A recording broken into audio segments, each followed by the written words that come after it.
할렐루야. 아멘. 우리 금요 기도에 오신 우리 성도님들 한 분 한 분을 사랑하고 축복합니다. 아멘. 이 휴일인데도 불구하고 예배 자리를 지키기 위해서 이 밤에 오신 우리 성도님들 한 분 한 분이 오늘도 주님께서 예배하시고 부어주시길 원하시는 뜨거운 은혜를 가득 누리시길 소망합니다. 우리 함께 기도하였으면 좋겠습니다. 제가 광복절을 맞아서 묵상하다 보니까요, 광복이라는 말이 빛 광자의 회복 북자래요. 빛을 회복하는 것이라고 합니다. 우리의 삶에서도 비추신 그 예수 그리스도의 그 빛을 바라보고 하나님께서 지으신 형상대로 다시 회복되길 소망하면서 함께 기도하실 때에 이 예배 가운데 주인 되시는 주님만 주목하는 예배가 되길 원한다고 우리 다 같이 기도로 나아가시겠습니다.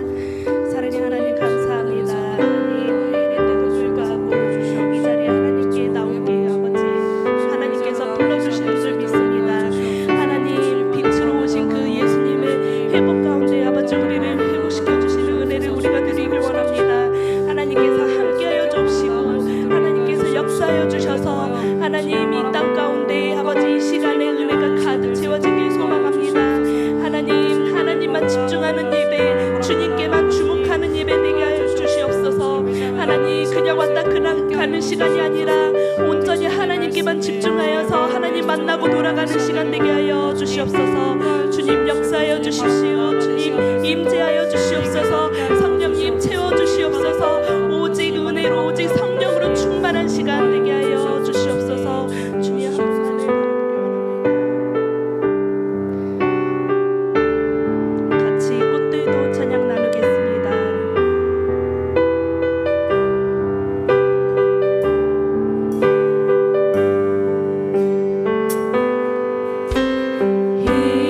이곳에 생명샘 솟아나네.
외면을 하네요. 주님 이 낮은 저를 통하여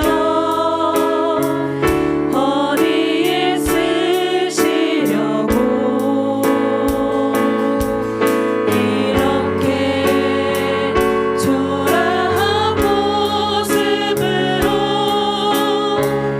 만들어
싶습니다.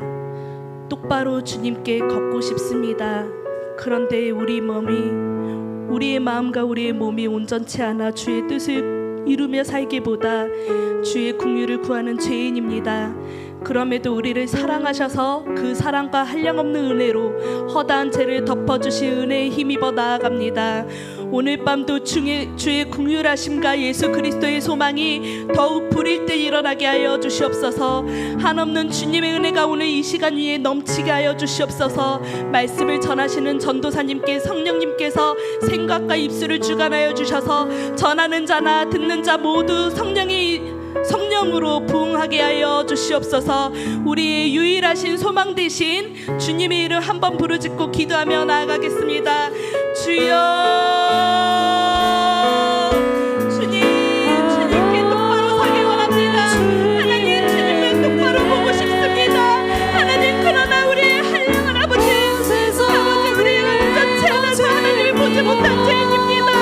하나님, 긍휼하심에 불을 때 일으켜 주옵시고 성령의 아버지, 이 시간에 충만하게 임하여 주셔서 하나님, 듣는 자나 전하는 자가 하나님께 한 마음이 되어 하나님의 뜻을 구하며 나아가기 원합니다.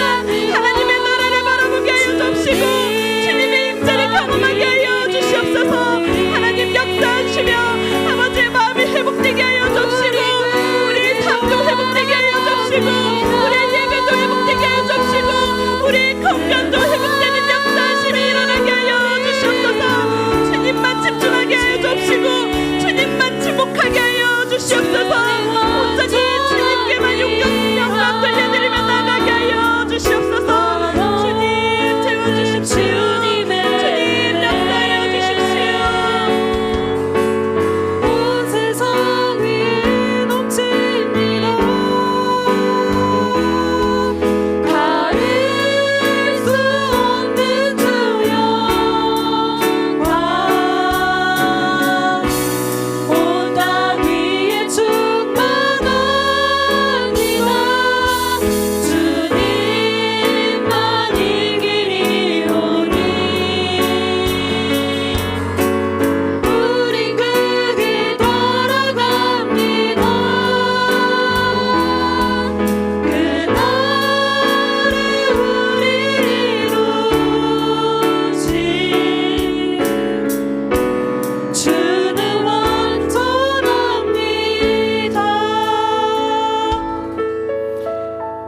하나님, 여러 가지 선택지 중에서 예배 드리며 아버지의 뜻을 구하기 위해, 아버지의 인도하심을 구하기 위해 예배의 자리로 나왔습니다.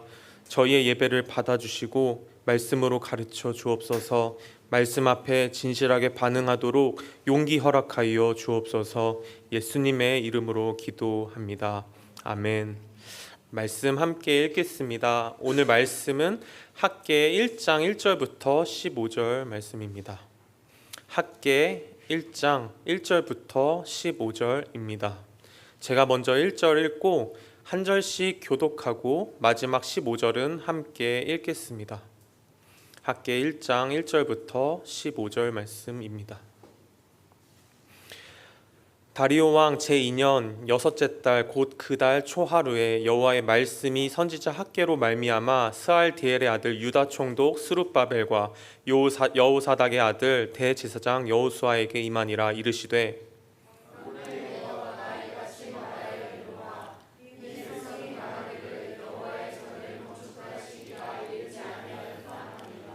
여호와의 말씀이 선지자 학개에게 임하여 이르시되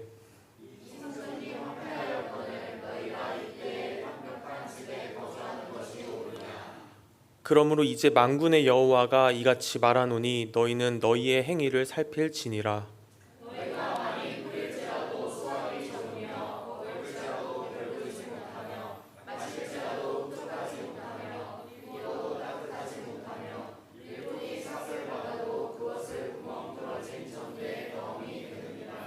만군의 여호와가 말하노니 너희는 자기의 행위를 살필지니라.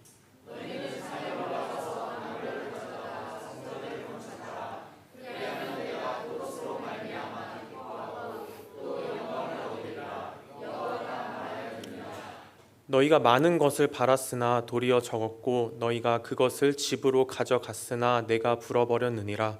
나 만군의 여호와가 말하노라. 이것이 무슨 까닭이냐? 내 집은 황폐하였으되 너희는 각각 자기의 집을 짓기 위하여 빨랐음이라.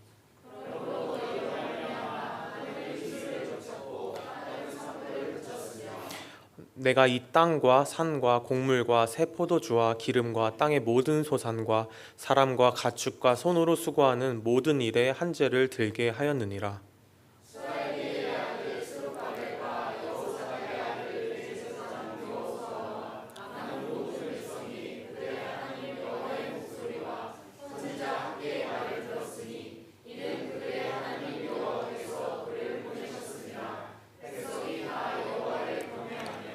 그때에 여호와의 사자 학개가 여호와의 위임을 받아 백성에게 말하여 이르되 여호와가 말하노니 내가 너희와 함께하노라 하니라.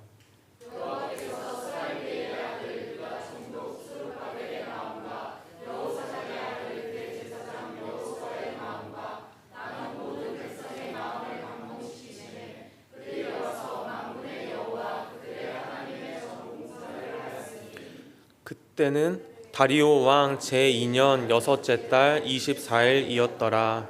아멘. 오늘 설교는 말씀으로 자신을 살피면 보여주십니다 라는 제목으로 나누도록 하겠습니다. 말씀으로 자신을 살피면 보여주십니다 입니다.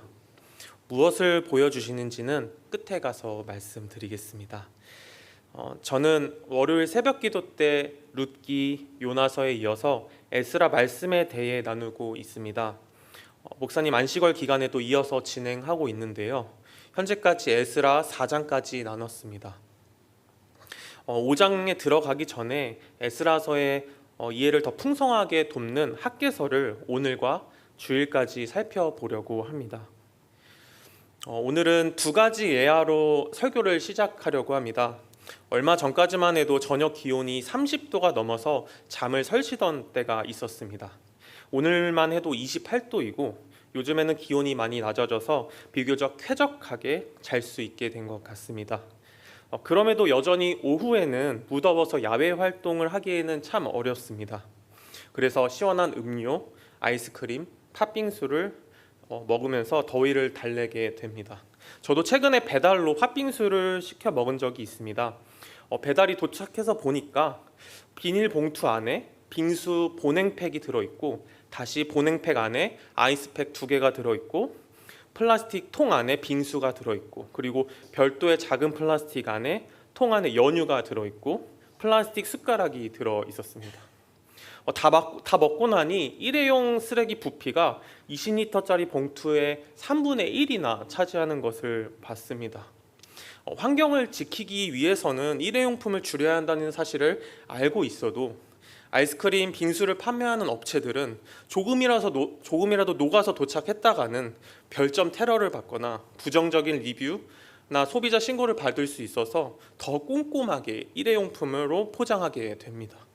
사실 소비자들도 그것을 더 바라고 있습니다.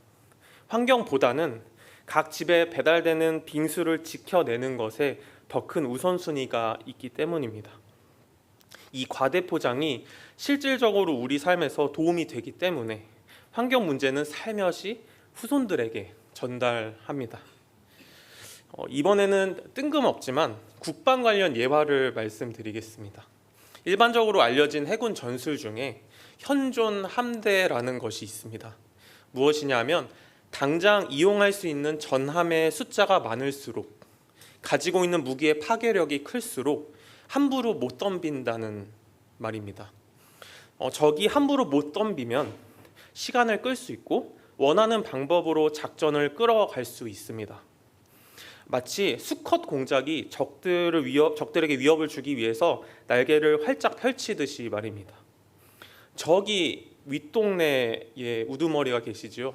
이제 핵실험을 하면서 계속해서 위협 수위를 높여가는 이유도 마찬가지입니다. 국방비가 천조라고 해서 천조국이라고 불리는 미국도 중국과 문제가 있을 때마다 또 이스라엘 중동 지역에 문제가 있을 때마다 주변 나라에 무엇을 출동시킵니까? 항공모함 전단을 출동시키지 않습니까? 그래서 각 나라들은 어떻게 합니까? 현존 함대에서 우위를 차지하기 위해서 군사력을 높일 수 있는 무기를 개발하고 국방비를 증액합니다. 어느 나라가 국방비를 급격하게 올리면 주변 나라들도 따라서 국방비를 높이며 군비 경쟁을 합니다. 치킨 게임처럼 서로 국방비를 올릴수록 그만큼 다른 분야에서 예산을 투입할 수 없고 전쟁의 위기가 고조되고 국민들은 불안에 떨지만 역설적으로 국방비를 올리지 않으면 주변 국가들의 먹잇감이 될 수밖에 없고 그것이 오히려 국민을 불안에 빠뜨리기 때문에 많은 나라들은 국방비를 올리고 자신의 군사력을 강화합니다. 과대포장부터 군비 경쟁 이야기를 말씀드렸는데 제가 주목한 이 두 가지 예화의 공통점은 분명한 단점이 있음에도 그것을 덮을 만한 확실한 명분 때문에 사람들이 암묵적으로 받아들인다는 것입니다. 오늘 말씀에서도 이스라엘 백성들이 그럴듯한 명분을 가지고 하나님께서 성전을 세우라는 명령하신 것을 중단했음을 알 수 있습니다. 학개 1장 2절입니다. 만군의 여호와가 이같이 말하여 이르노라 이 백성이 말하기를 여호와의 전을 건축할 시기가 이르지 아니하였다 하느니라. 왜 시기가 이르지 않았다고 합니까? 먼저는 여전히 자신들이 성전 짓는 것을 방해하는 주변 민족들이 있었기 때문입니다. 에스라 4장 4절에서 5절입니다. 이로부터 그 땅 백성이 유다 백성의 손을 약하게 하여 그 건축을 방해하되 바사왕 고레스의 시대부터 바사왕 다리오가 즉위할 때까지 관리들에게 뇌물을 주어 그 계획을 막았으며 두 번째는 자기 집을 지어야 했기 때문입니다. 학개 1장 9절 하반절입니다. 나 만군의 여호와가 말하노라 이것이 무슨 까닭이냐 내 집은 황폐하였으되 너희는 각각 자기의 집을 짓기 위하여 빨랐음이라. 하나님께서 명령하셨고 예루살렘으로 돌아오게 하셨으니까 이제는 대적도 없고 풍년이 들어 행복하게 살 줄 알았는데 현실은 그렇지 않으니까 하나님께서 이를 막으시는 거라는 괜찮은 명분이 사람들에게 받아들여졌습니다. 그렇게 그들은 기원전 536년부터 520년 정도까지 약 17년 정도 하나님의 명령을 외면했습니다. 우리도 동일하게 누가 봐도 이상한 일이 일어나면 계획한 대로 일이 풀리지 않으면 하나님께서 막으시는구나 생각할 때가 있지 않으십니까? 실제로 하나님께서는 특정 일 자체를 막으시는 경우도 있지만 많은 경우 하나님께서는 그 일을 통해서 우리 삶에서 조정되어야 하는 부분을 깨닫게 하기 위한 목적이 있는 것인데도 우리는 성급해서 하나님의 뜻이 이것이라고 저것이라고 쉽게 오해할 때가 많습니다. 저는 오늘 말씀을 통해서 우리가 쉽게 가지는 오해와 하나님께서 원하시는 것에 대해서 함께 나누고자 합니다. 바라기는 저와 성도님들의 삶에서 진실하게 적용하고 하나님께서 원하시는 삶을 고민해서 선택하는 시간 되기를 주님의 이름으로 소망합니다. 먼저 이스라엘 백성들이 가졌던 오해는 무엇입니까? 오늘 말씀에서는 하나님께서 학개를 통해 말씀해 주셨습니다. 다리오 왕 제2년 6월 1일에 이스라엘 백성들이 긴 시간이 지났지만 계속해서 변하지 않는 것을 보시고 이스라엘 백성들의 중심을 드러내십니다. 사실은 오해가 아니라 왜곡된 욕심이라고 말씀하셨습니다. 이스라엘 백성들의 명분인 주변 민족들의 방해 때문에 성전을 건축하지 못하는 것이 아니라 사실은 자기 집들을 짓는 것 때문에 성전 건축은 내팽개치고 있다고 말입니다. 학개 1장 4절입니다. 이 성전이 황폐하였거늘 너희가 이때에 판벽한 집에 거주하는 것이 옳으냐? 개역 개정은 의역을 했는데요. 원어를 보면은 성전은 망가졌는데 너가 지붕 덮인 집에 살고 있을 때야? 라고 하나님께서 물어보십니다. 여기서 판벽하다는 것은 보통 성전 또는 왕국의 그 건물 내벽에 백향목을 장식하는 것을 말합니다. 근데 일반 백성들에게는 이것이 황폐하고 낡은 성전과 달리 자신의 곡식 창고를 채우고 경제적 부를 통해 희망을 쌓아가는 모습을 의미합니다. 그러면서 하나님께서는 이스라엘 백성들에게 두 번이나 말씀하십니다. 학개 1장 5절과 7절입니다. 그러므로 이제 만군의 여호와가 이같이 말하노라. 너희는 너희의 행위를 살필지니라. 7절 만군의 여호와가 말하노니 너희는 자기의 행위를 살필지니라. 원문의 의미는 길 위에서 중심을 잘 판단해라 라는 의미입니다. 그러니까 지금까지 양심에 손을 얹고 생각해봐 라는 것입니다. 명분을 이야기하지만 사실은 변명이라는 것입니다. 하지만 이스라엘 백성들도 처음부터 변명만 했던 것은 아닐 수 있습니다. 하나님께서 주신 기회이기에 잘 해야 한다고 생각했을 것이고, 진짜로 길이 막히는 것도 하나님의 뜻이라고 진지하게 고민했을 것입니다. 에스겔 37장 26절에서 27절입니다. 내가 그들과 화평의 언약을 세워서 영원한 언약이 되게 하고 또 그들을 견고하고 번성하게 하며 내 성소를 그 가운데서 세워서 영원히 이르게 하리니 내 처소가 그들 가운데에 있을 것이며 나는 그들의 하나님이 되고 그들은 내 백성이 되리라. 실제로 예레미야를 통해 하신 하나님의 말씀대로 본인들이 예루살렘으로 돌아왔으니까 에스겔을 통해 예언하신 것도 그 예언하신 성전 건축도 하나님께서 완성하실 거라고 생각했을 것입니다. 그런데 수많은 대적들이 성전 건축을 방해하고 땅은 황폐하니까 하나님께서 막으신다고 생각했던 것 같습니다. 꽤 합리적이고 타당해 보이는 명분이 되었습니다. 하지만 시간이 지나면서 하나님의 때를 기다리는 마음은 사라지고 하나님의 명령도 잊게 되었습니다. 하나님께서는 이러한 생각을 알고 계시기 때문에 2번이나 너희의 행위를 살피라고 말씀하시면서 사실은 명분 때문이 아니라 변명하고 있다고 직면시키십니다. 학개 1장 6절, 9절, 11절입니다.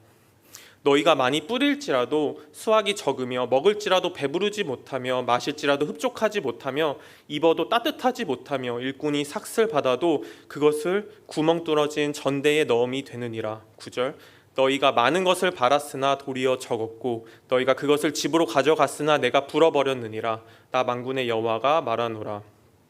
이것이 무슨 까닭이냐? 내 집은 황폐하였으되 너희는 각각 자기의 집을 짓기 위하여 빨랐음이라.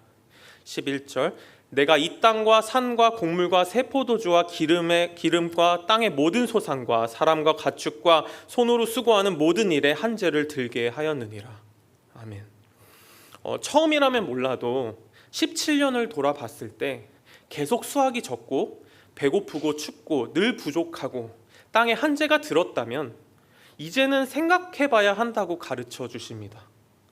시련의 의미가 하나님께서 막으신다는 믿음이 있다면 성전을 짓지 않는 긴 시간 동안 농사나 삶에 늘 문제가 있는 것이 그것도 하나님께서 무엇인가 말씀하시려는 것이 있다고 생각할 때라는 것입니다. 다르게 말하면 정말로 지금 그렇게 살고 있는 것이 하나님의 뜻이라고 생각하기 때문이냐고 삶의 우선순위를 물어보십니다. 성경을 보면 사울 왕도 반복적으로 질문을 받는 장면이 나옵니다. 묻다라는 의미의 동사 샤알의 수동 분사 형태, 즉 질문을 받는 이라는 의미의 사울이라는 이름의 의미인데, 사무엘상 15장을 보면 사무엘로부터 질문을 받았습니다. 사울은 아말렉의 모든 것들을 진멸하라는 하나님의 명령에도 불구하고 아가관과 좋은 양과 소들을 남겼습니다. 그리고 자신을 위해 기념비를 세웠습니다. 사무엘은 이러한 사울을 만나 질문합니다. 사무엘상 15장 14절입니다.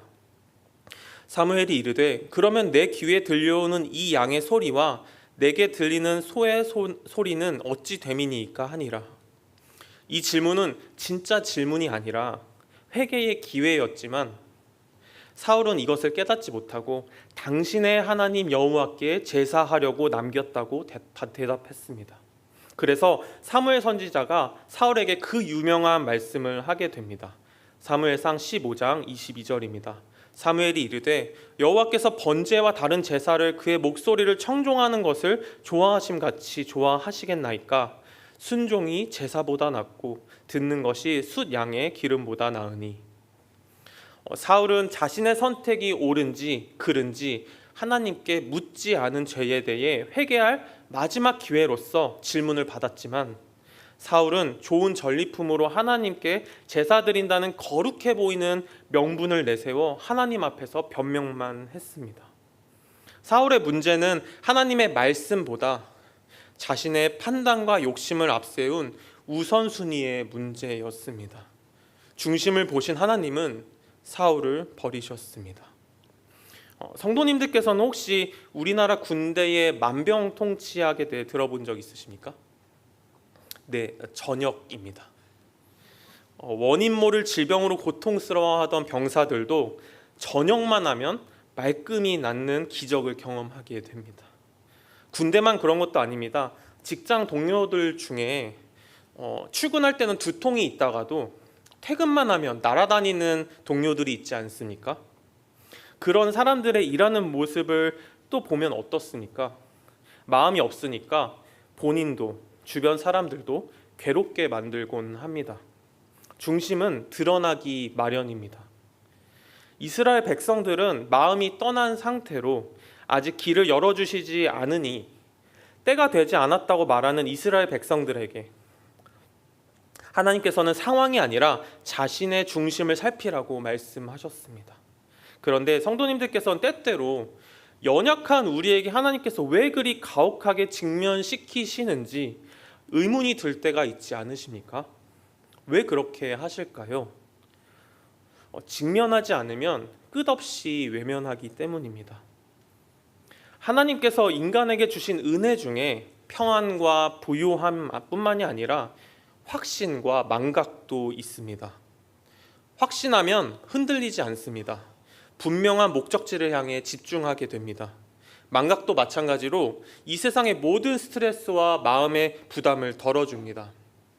과거에 묶이지 않고 현재를 살아가게 도와줍니다. 그런데 이것들이 왜곡되어 정신적인 문제로 나타나기도 하는데, 확신은 확증 편향으로, 망각은 선택적 기억으로, 종합해서 인지 부조화로 나타나기도 합니다. 자신이 보고 경험하는 것을 자신이 생각하는 것이 옳다는 쪽으로만 연결시키고, 자신에게 유리한 쪽으로만 기억하고, 자신이 믿는 것과 행동하는 것이 반대될 때 자신의 행동을 합리화하는 쪽으로 자신의 생각을 바꿉니다. 이러한 사람들이 정상적인 생각을 하기 위해서 반드시 거쳐야 하는 과정이 있습니다. 바로 직면입니다. 직면이 없으면 변화도 없기 때문에 상담에서 아주 정교하고 신중하게 다뤄집니다. 가족 영화의 클리셰 중에 매일 야근하는 남편, 그리고 부부 갈등 이야기가 꼭 나옵니다. 남편은 늘 가정을 위해서 일한다고 말하고 직장에서 살아가지만 가족들과의 관계는 점차 멀어지게 됩니다. 그러다가 어떤 위기를 만나면 남편이 비로소 가족의 소중함을 깨닫고 다시 가족에게 돌아오게 됩니다.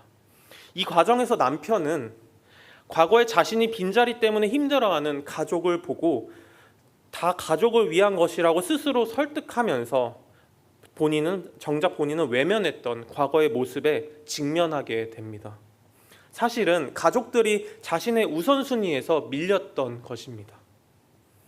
신앙생활도 마찬가지로 주변 사람들의 나눔과 매주 듣는 설교를 통해서 자연스럽게 자신의 우선순위를 점검하게 됩니다.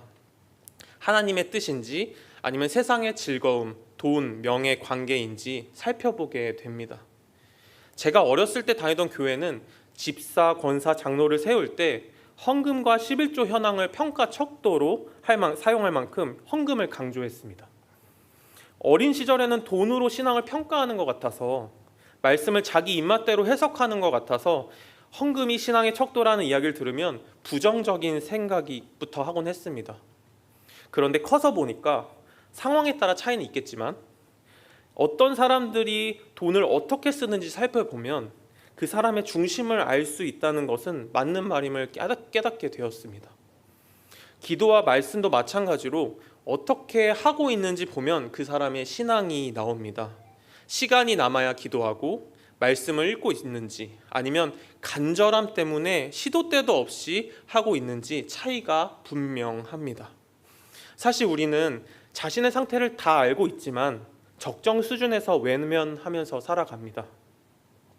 직면에서 변화된 삶을 바라시는 하나님의 뜻에 순종할지, 여전히 아직은 때가 아니라고 외면할지는 우리들 앞에 놓여 있습니다. 오늘 말씀에서는 이스라엘 백성들이 17년 동안 외면할 때 결국 하나님께서 직면시키셨습니다. 이스라엘 백성들에게는 괴롭고 힘든 시간이었지만 동시에 그것은 다시 하나님의 뜻에 동참할 수 있는 기회의 시간이었습니다. 바라기는 저와 성도님들도 하나님께서 직면시키실 때 하나님의 말씀 앞에서 자신의 행위를 살피고 회복된 삶을 선택하기를 주님의 이름으로 소망합니다. 지금까지 이스라엘 백성들이 가졌던 오해, 그 속에 숨겨진 중심을 살폈다면 이제는 하나님께서 원하셨던 것에 대해서 함께 살펴보고자 합니다. 학계 1장의 구조를 살펴보면 잘 안 보이실 것 같습니다. 대략적인 학계 1장의 구조입니다. 제가 대략적으로 설명해드리면 그러니까 파란색 부분에서는 이스라엘 백성들이 많이 뿌려도 수확이 적고 많은 것을 발았으나 적게 얻었고 한재가 든 이유에 대해서 초록 색깔 B에서 말하는 각자의 중심이 바로 A, 노란색과 같이 성전이 황폐했지만 자기 집을 짓기 위해 빨랐기 때문이라고 구조가 형성되어 있습니다. 그래서 교차 대구 구조인데 최종적으로 성전을 건축하라는 하나님의 명령으로 집중시킵니다. 그것으로 하나님께서 기뻐하시고 영광을 얻으시겠다고 말씀하고 있습니다. 이쯤에서 성도님들께 질문 드리고 싶습니다. 하나님께서는 당신의 백성들을 가혹하게 직면시키시고 괴롭게 하기만을 원하시는 분이십니까? 당신의 뜻을 위해서는 수단과 방법을 가리지 않고 강압적으로 이루시는 분이십니까? 당신이 영광을 얻기 위해서, 찬송을 받기 위해서 이스라엘 백성들에게 성전을 건축하라고 말씀하셨던 것입니까? 하나님을 신뢰하시는 분들이라면 그렇지 않음을 알고 계실 것입니다. 그렇지만 살다 보면 하나님께서 바라시는 것들이 참 부담스럽고 힘들게 느껴질 때가 있습니다. 지금 당장 없어도 사는데 아무 지장이 없는데 하나님께서는 왜 그리 반복적이고 집요하게 말씀하시는지 괴롭히는 분처럼 느껴질 때가 있음을 부정하기가 어렵습니다. 하나님께서는 우리의 괴로움을 즐기는 분이 아니시라면 분명히 그렇게 하시는 이유가 있을 것 같은데 단번에 깨닫기도 어렵습니다. 요나 선지자도 하나님께서 자신의 속도 모르고 자신을 괴롭게 한다고 원망했던 사람이었습니다. 당시 니느웨 상황을 보면 그런데 하나님께서 요나를 괴롭게 하려고 부르신 것이 아님을 알 수가 있습니다. 학자들은 당시 아시리아 북서쪽 신흥 국가들과의 전쟁 때문에 아시리아가 국력이 약화되었고 내부 반란이 일어나면서 정치적으로도 아주 혼란스러운 시기였다고 설명합니다. 여기에 큰 기근과 전염병이 돌아서 많은 사람이 죽었고 그 무렵 신들의 경고로 간주되는 완전 일식 현상이 일어나서 나라 전체가 어둠에 휩싸이니 국가 전체가 신의 진노를 샀다고 생각하며 두려워 떨게 되었습니다.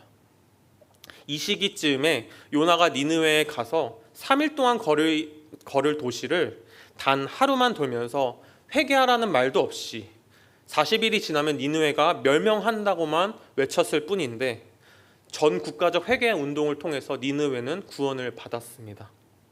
이때 하나님께서 보여주신 것은 무엇이었습니까? 모든 것은 하나님께서 다 준비하셨으니 하나님의 역사 속에서 하나님과 마음을 함께 하자는 것 아니었습니까?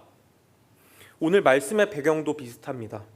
고레스는 다른 민족에게 우호적인 정책을 펴서 각기 고향 땅으로 가도록 허락하고 성전 기초를 놓도록 지원을 해주었지만 그 이후 다리오 1세가 즉위하기 전까지만 해도 타 민족에게 적대적인 왕들이 즉위하면서 성전 건축을 방해하는 민족들의 손을 들어줬습니다. 그리고 약 17년 정도가 지난 이후 다리오 1세가 즉위한 뒤 반란을 진압하고 나서 2년째부터는 안정적 통치를 위해서 다시 타 민족에게 관대한 정책을 펼쳤습니다. 그리고 그때 선지자 학개에게 성전을 건축하라는 하나님의 말씀이 임했던 것입니다. 여기에서도 하나님께서는 다 준비하시고 이스라엘 백성들에게 함께 하자고 초청하셨습니다. 20세기 한국 기독교 안에서 병고침과 방언과 방언 통역 같은 눈에 보이는 수많은 성령님의 역사가 나타난 것들을 알고 계실 것입니다. 지금은 왜 일어나지 않냐고 안 물어봐 주셨으면 좋겠습니다. 저도 모릅니다. 하지만 당시에는 실제 그런 기적들이 일어났고 우리나라의 토속신앙의 영향으로 점집을 찾아가듯 용한 목사가 있다고 소문이라도 나면 많은 사람들이 그런 교회로 몰려가기도 했습니다.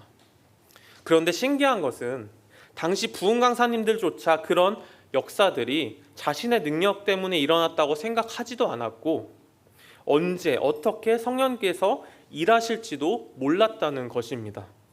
그저 하나님께서 보내실 때 순종했고 그곳에서 하나님께서 일하셨던 것입니다.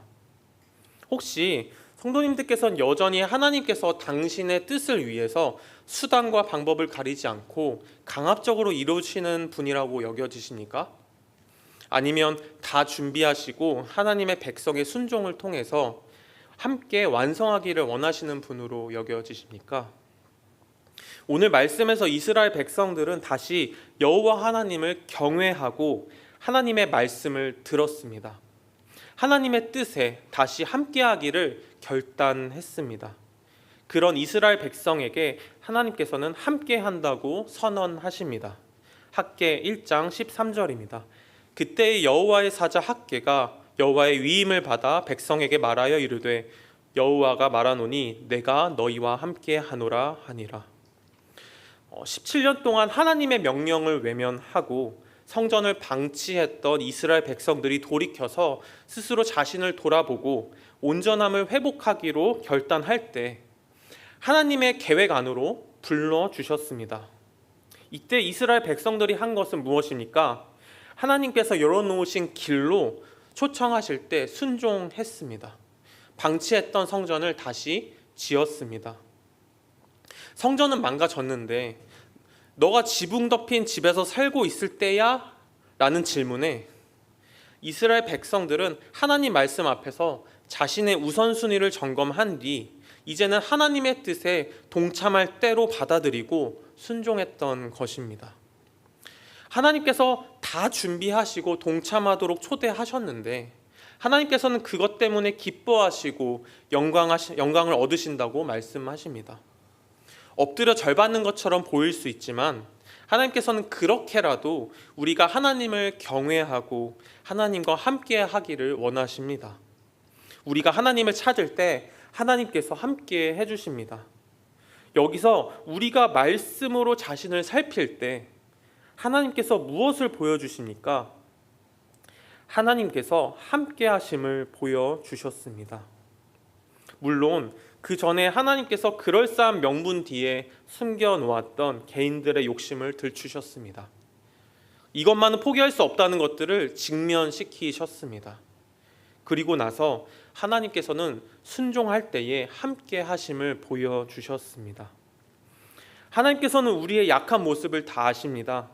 그런 우리가 포기하지 않고 하나님께 중심을 둘 때에 다 준비해 두신 하나님의 계획 안으로 이끌어 가십니다. 바라기는 저와 여러분 모두 삶의 우선순위를 바로 세워 우리의 삶에 황폐하게 된 성전을 다시 세우고 하나님의 뜻에 순종해서 다시 하나님께서 함께 하시는 삶을 살아가기를 주님의 이름으로 소망합니다. 말씀으로 자신을 살피면은 하나님께서는 반드시 회복의 길을 보여주십니다. 하나님과 함께하는 것만이 생명의 길입니다. 기도하시겠습니다. 하나님, 저희는 여러 명분을 가지고 변명하며 하나님의 뜻에 순종하지 못할 때가 많습니다. 하나님께서는 회복의 길, 생명의 길을 준비하시고 초청하시는데 그 길을 보는 것이 참 어렵습니다. 말씀으로 자기 자신을 살피고 겸손하게 아버지께서 부르시는 길로 갈 수 있도록 붙들어 주옵소서. 예수님의 이름으로 기도드립니다. 아멘. 다 함께 말씀 앞에서 찬양하시겠습니다.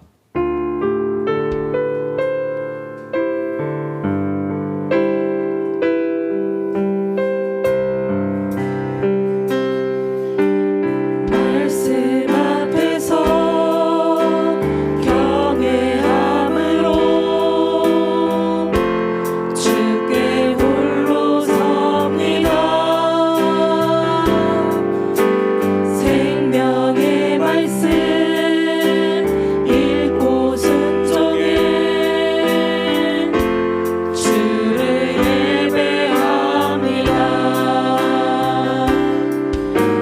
기록된 말씀 힘이 있어서 진리로 우리 거룩해 하며 거룩한 말씀 세세 영원히 복음이 되어 말씀하시네. 하나님 말씀에 두려워 떠는 자, 그 말씀에 생명을 거는 자, 한 사람 찾으시는 주님의 약속을 믿어. 하나님 말씀에 운명을 거는 자, 순종하며 주 따라가는 자, 영원한 하나님 나라 이뤄갈 주의 교회여 일어나라. 말씀 앞에서 찬양하시겠습니다. 말씀 앞에서 경외함으로 주께 홀로 섭니다. 생명의 말씀 읽고 순종해 주를 예배합니다.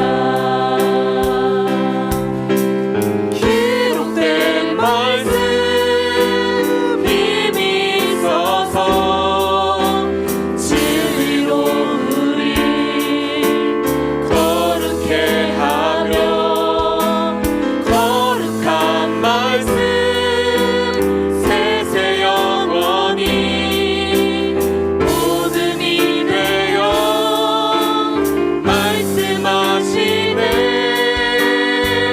하나님 말씀에 두려워 떠는 자, 그 말씀에 생명을 거는 자, 한 사람 찾으시는 주님의 약속을 믿어. 하나님 말씀에 운명을 거는 자, 순종하며 주 따라가는 자, 영원한 하나님 나라 이뤄갈 주의 교회여 일어나라. 함께 기도하겠습니다. 먼저는 말씀으로 매 순간 자신을 살피고 하나님께 순종하는 삶을 살도록 인도해 주시기를 기도하시고, 그리고 자신과 교회의 성도님들의 삶에서 회복이 필요한 부분을 위해 기도하겠습니다. 마음과 육체의 질병으로 고통당하는 지체를 위해, 가족 구원을 놓고 기도하는 지체를 위해, 성도님들의 진학과 취업, 결혼, 사업, 가족 등 그런 상황들을 놓고 기도하겠습니다. 그리고 주일 예배를 통하여 하나님의 은혜가 부어지는 시간 되게 해달라고, 예배에 참석하는 모든 성도님들이 은혜 받고 변화되는 삶을 살아갈 수 있도록 인도해달라고 기도하겠습니다. 다 함께 이 기도의 제목들을 놓고 주여 외치시고 기도하다가 돌아가시겠습니다. 주여, 주의 교회여 아버지 하나님, 주여 은혜 베풀어 주옵소서. 주님의 말씀으로 주여 새롭게 하옵소서. 하나님 말씀에 두려워 떠는 자 기도하지 못하는 그 말씀에 주님은 다 알고 계시지만 그럼에도 생명을 꼭 거는 숨겨두고서 말씀하지 못하고 있는 아버지의 자신의 그 방해하는 땅의 영역을 아버지께 온전히 내어놓게 하옵소서. 주여 온전히 그 황폐한 땅이, 황폐한 그 성전이 새로워져서 아버지의 말씀 앞에서 온전히 새로워지는 역사가 나타날 수 있도록 인도하여 주옵소서. 주여 주님께서 모든 것을 다 예비하시고 준비하시고 초청하실 때 아버지 우리가 아멘으로 감사함으로 겸손함으로 순종할 수 있도록 주여 저희 마음밭을 다스려 주시고 주여 온전히 가르쳐 주사 아버지 주님의 말씀을 따라 주님의 그 인도심을 따라 순종하는 삶 살아갈 수 있도록 주여 역사하여 주옵소서. 하나님 아버지 우리 말씀에 성도님들의 삶 속에서 아버지 주님의 은혜가 간절히 필요한 부분이 있습니다. 주님께서 회복시켜 주셔야 하는 부분이 있습니다. 주여 아버지 붙들어 주옵소서. 지체의 질병, 마음의 질병으로 고통당하는 지체들을 회복시켜 주옵소서. 주님의 강권하여 주님의 강권하시는 그 능력을 통해서 회복되는 역사를 경험하게 하옵소서. 주님의 은혜를 경험하고서 다시 주님께서 부르신 백성의 자리에서 온전히 최선을 다하고 주님의 그 은혜를 전하는, 선포하는 그런 삶을 살아갈 수 있도록 주여 모든 지체들을 붙들어 주옵소서. 주여 가족 구원을 놓고 기도하는 지체들이 있습니다. 주여 긍휼히 여겨주시고 구원은 아버지께 속한 것이오니 주여 주님께 맡기오니 주여 은혜 베풀어 주옵소서. 역사하여 주옵소서. 그 밖에 개인의 진학과 취업과 결혼과 사업과 가족의 모든 일들 아버지 주님께 내려놓고 기도합니다. 주여 그들의 모든 각자의 기도의 제목들을 응답하여 주소서. 주님의 뜻을 비춰주시고 주님의 은혜를 체험하게 하옵소서. 주여 기도할 때 은혜 베푸시는 아버지의 이끄심을 경험할 수 있도록 역사하여 주옵소서. 아버지 이번 주일 예배 단순히 매주 반복되는 그런 주일 예배가 되지 않게 하옵소서. 참석하는 모든 성도님들의 아버지 그 삶 속에서 변화가 나타나게 하여 주시고 그 예배를 통해